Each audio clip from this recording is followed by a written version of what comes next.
এয়া চাওকচোন কঁঠালৰ তৰকাৰীখিনিৰ কালাৰ ইমান ধুনীয়া হৈছে দেখাত। এয়া সাধাৰণ লৈ আনিছিলে কালিয়ে, কিন্তু কালি দেৰি হোৱাৰ বাবে খোৱা নহ'ল। আজি বনাম। Hello' friends, welcome to my channel. দেখিছে চাগে আজি ৰাতিপুৱাৰ পৰা কিমান বৰষুণ দি আছে। কালিও মানে মাংস খাওঁ বুলি ভাবিছিলোঁ, কালিও খোৱা নহ'ল। আজিও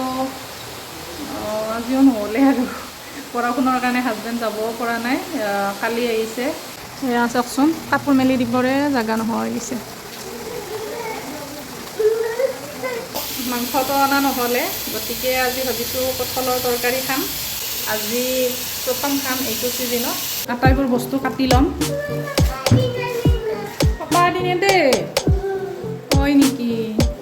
কি কৈছে পাপাই? পাপা দিনে নে কেনেকৈ কৈছি? মায়ো চলিটো কেনেকৈ কৈছি?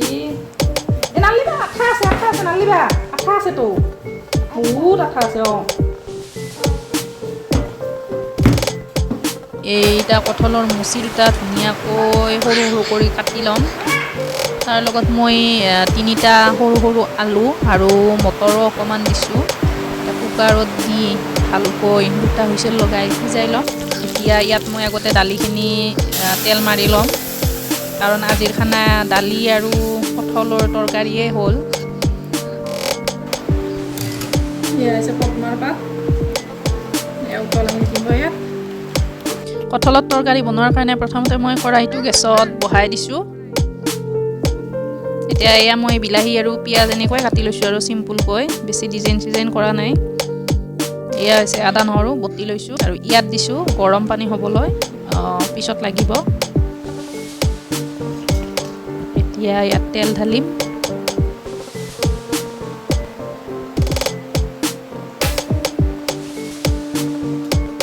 ইয়াৰ প্ৰথমতে পিঁয়াজখিনি বহাই লৈছোঁ।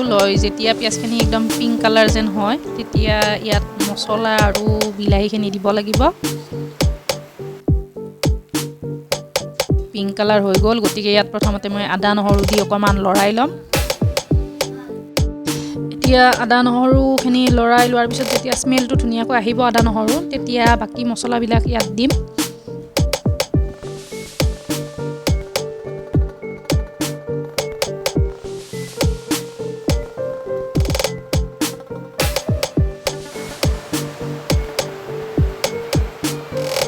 ইয়াত মই ব্যৱহাৰ কৰিছোঁ কাশ্মীৰী জ্বালাৰ গুড়ি, জিৰা পাউডাৰ, ধনিয়া পাউডাৰ, গৰম মছলা।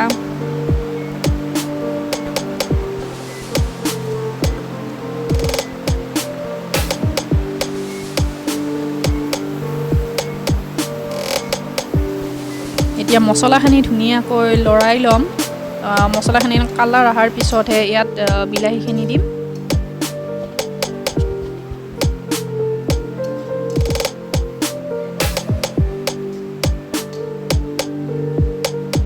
ইয়াত মই মাত্ৰ 3টা সৰু সৰু বিলাহী ব্যৱহাৰ কৰিছোঁ, কাৰণ এনেওতো কাশ্মীৰী মিৰ্চ দিছোঁৱেই, কালাৰ আহিবই, গতিকে অকণমান দিছোঁ আৰু।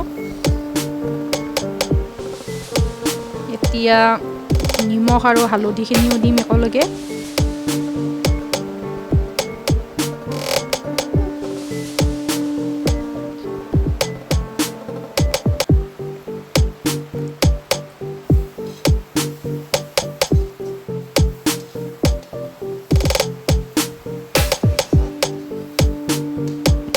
এতিয়া সিজাই লোৱা কঁঠালৰ মুচিখিনি ইয়াত বহাই দিম আৰু ধুনীয়াকৈ লৰাই ল'ব লাগিব। তাৰপিছত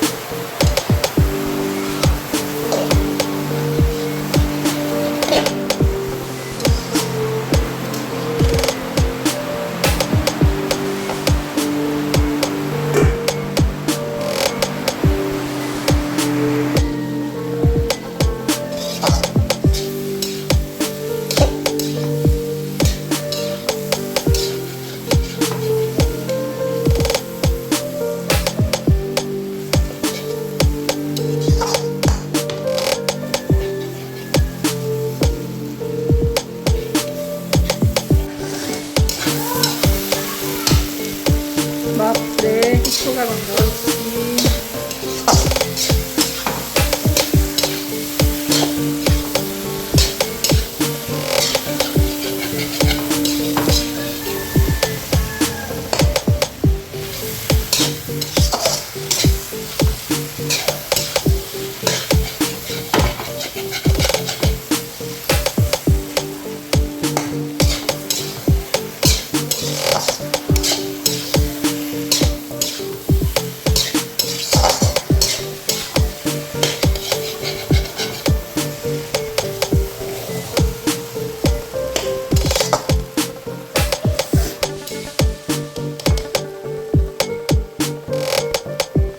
দেখাত একদম ব্ৰইলাৰৰ মাংস যেন হৈছে কালাৰ ইমান ধুনীয়া হৈছে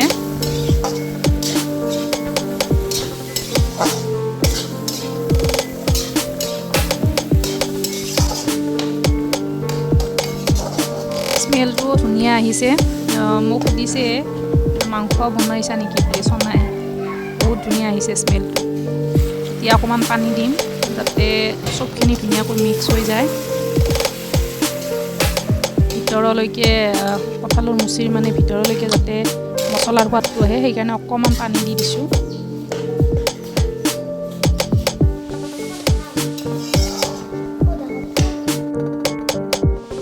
এইফালে আকৌ চনাই সৰু মুৰ্গীৰ চানা এটা লৈ আহিছে বাতিৰ ভিতৰত ৰাখি থৈছে এইফালে আমাৰ পানীখিনিও শুই গ'ল তৰকাৰী গন্ধটো যে নহয় ইমান ধুনীয়া আহিছে নহয়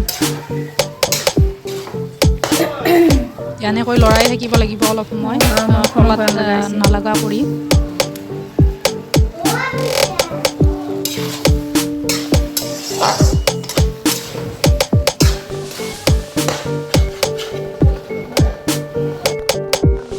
অকণমান নিমখ কম হৈছিলে গতিকে অলপমান নিমখ আৰু দিলোঁ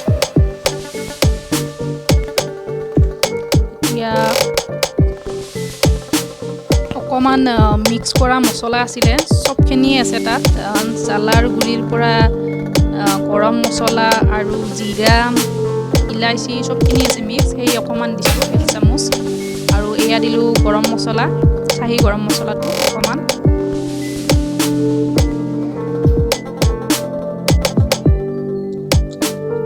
অকণমান ধনিয়াও দিম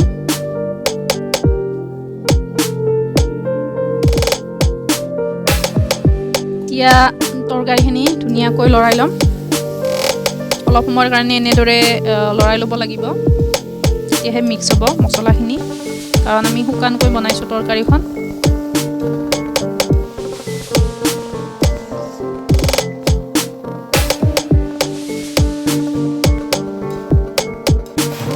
এয়া আমাৰ তৰকাৰী ৰেডি হৈ গ'ল এতিয়া এখন থালতকৈ মই উলিয়াই ল'ম তৰকাৰীখিনি এয়া দেখিছেনে ধুনীয়া হৈছে কালাৰ এয়া সকলোকে ভাত দিলোঁ ময়ো খালোঁ